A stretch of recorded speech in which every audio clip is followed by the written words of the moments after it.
Once the room is fully edged and sanded, it's time to vacuum up all of the debris and dust. You have to get all of it because if you go to the next grit, it'll continue to be in the way and it'll continue to make deep scratches. You'll have to do this after every grit just so this doesn't happen.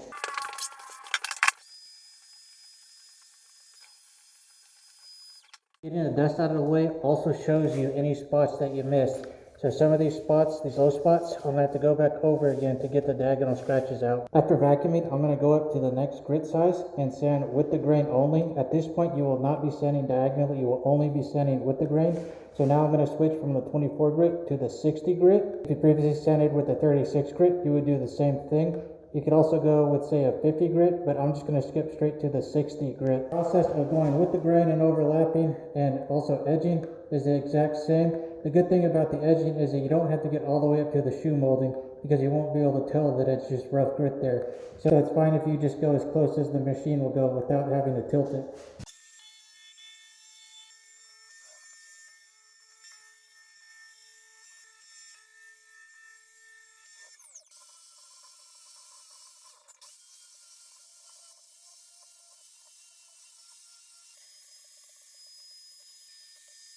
Next up, after sanding and vacuuming up the second grit sandpaper, it's time to fill all the holes.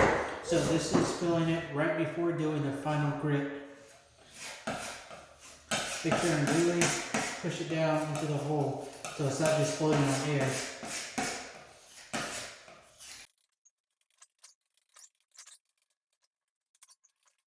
Now that the wood filler has dried, it's time to do the last sanding. So in my case, this is 80 grit. The process is the exact same as the 60 grit. I'm going to go with the grain, split the room in two parts, and then edge. I wanted to point out that after doing the finer grit, so the 60 and the 80, I noticed that the technique that you use with the edger started to make a difference. So I found that going back and forth, like the manufacturer recommends, was getting a better result. Otherwise, if you shine a light to it, you could easily see the dips by going forward and back like this. So for the finer grits, I found it to be better to go side to side. For areas like the corners where the edger cannot reach, you can first scrape off the finish with the normal scraper to save time. Then you can take something like a finish sander to get into the corner.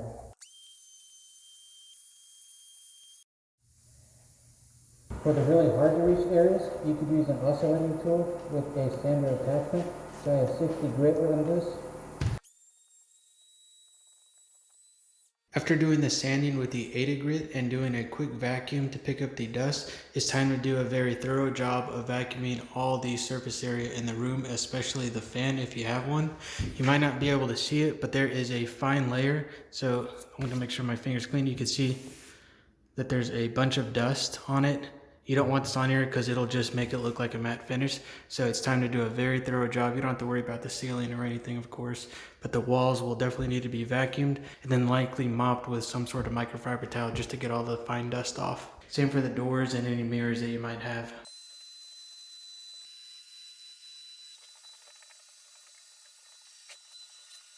With everything sanded and vacuumed, it's time to do the easy part of applying the finish. So I have a roller set up. This is an 18-inch roller, so it'll go faster. And I have a small bucket with a paintbrush and a Ziploc bag so it doesn't dry out. And of course I have the finish and a mixing stick. There are a few tips that are specific to the water base, but most of these tips will apply for alcohol and oil-based finishes as well. So the main thing is you want to go with the grain when you're applying the finish. You also want to keep a wet edge. So once you do a section, you want to immediately do the section next to it and move across, and then maybe do a section right here, move across. The thing is, you want to have a wet edge always. Otherwise, when it dries, it could be noticeable. The other thing is you want to use a paintbrush or some sort of small applicator so you can get right up to the edge of the trim. The roller or pad that you use will not be able to. So keep that in mind. As far as this water-based finish, these typically work by going on in very thin layers. You can't build these up per layer, so you require several of them. Typically with an oil-based, you need 3 or at most 4 coats. With this water-based, I'm gonna have to put about 8 to 10 just to make sure it's thick enough so it'll last a while. And the other thing is, for all finishes, typically there's a working time that you could apply the next layer without having to scuff it up. This is before the layer has completely cured and the next layer will chemically bond to it. If you exceed that time limit listed on your instructions, then you'll have to scuff it with some sandpaper. This will create the small scratches so the new layer can mechanically bond to it. You only need to use about 150 grit sandpaper for it to work. Also, to apply the finish, you could use a bucket and just dip your roller or pad into it. Or in my case, what I did is I drilled a hole on the lid right here and then drilled another small hole right here to allow air to flow. That way I could just pour it directly from the bottle and not have to get anything else messy. First thing I'm going to do is stir this. You want to stir this, you do not want to shake it. If you shake it, it'll introduce micro bubbles of air in it. And when you apply this, it's hard to get those to pop because they're so small. So get a mixing stick and just slowly mix it. You want to mix up all the particles at the bottom. Make sure it's a uniform thickness. You don't want to see anything light floating at the top.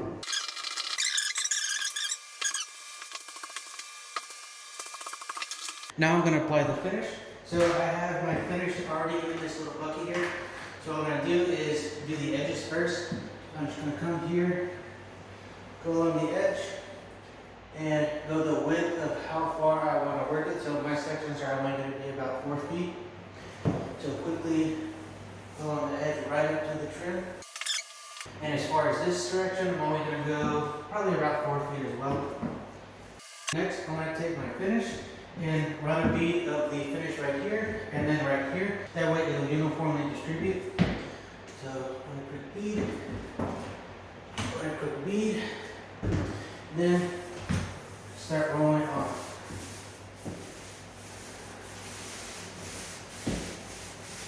I'm really working it into the wood grain, especially on this first coat, because it's very dry and it'll easily suck it in. So I want it to be evenly distributed. And I'm going up as far as I can to be trimmed without actually touching it. Once I've worked it in on the section, I'm going to do a finish pass. This is just to smooth it out and make it more uniform. So I'm going to overlap it just a tiny bit. And I'm applying very little pressure on it, and this is just to smooth it out. Then I'm just going to move over and do the exact same thing for the next section.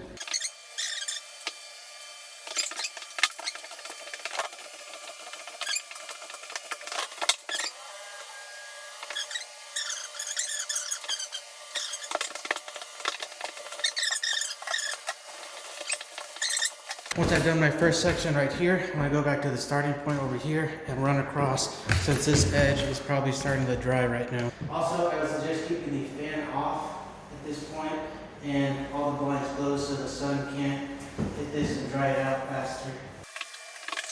So basically just repeat this process for the entire room.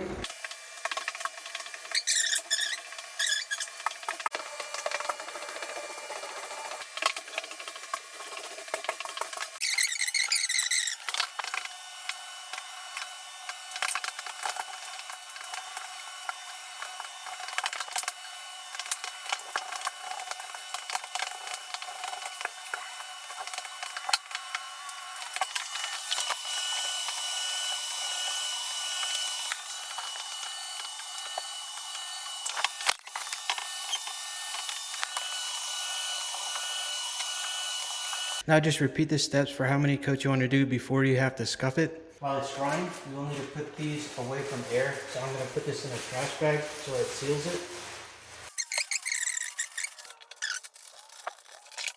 After putting a couple of coats on and waiting until the next day for them to dry, I'm going to scuff it. So I have 120 grit sandpaper. This is just a pole sander for drywall normally, but it's fine to use it on the floor. So I'm just going to quickly go and sand the floor. Back and forth, overlap 50% or so. It's not too important here. As long as you scuff the surface, it's fine.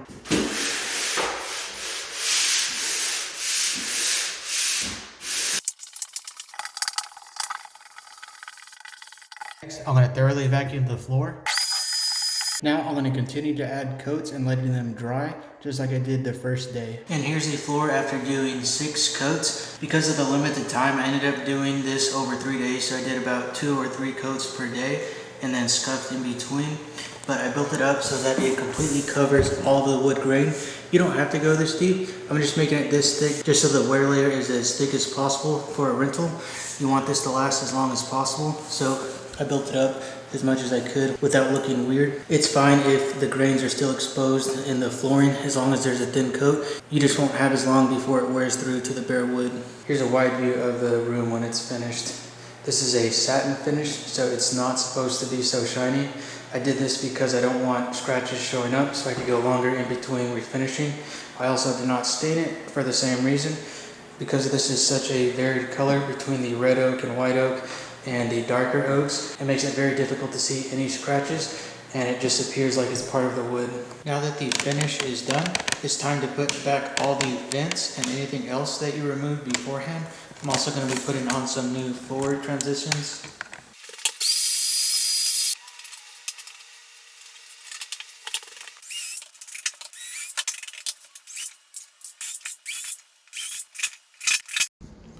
Once everything is put back into place, all you need to do is let the finish cure for about 7 days. It won't have full hardness until it's fully cured, so you don't want to move any furniture on it or you risk denting it and then it's permanent.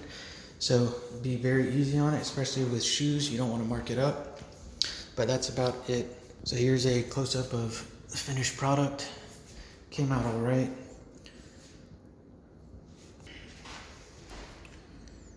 Again, this is the satin finish.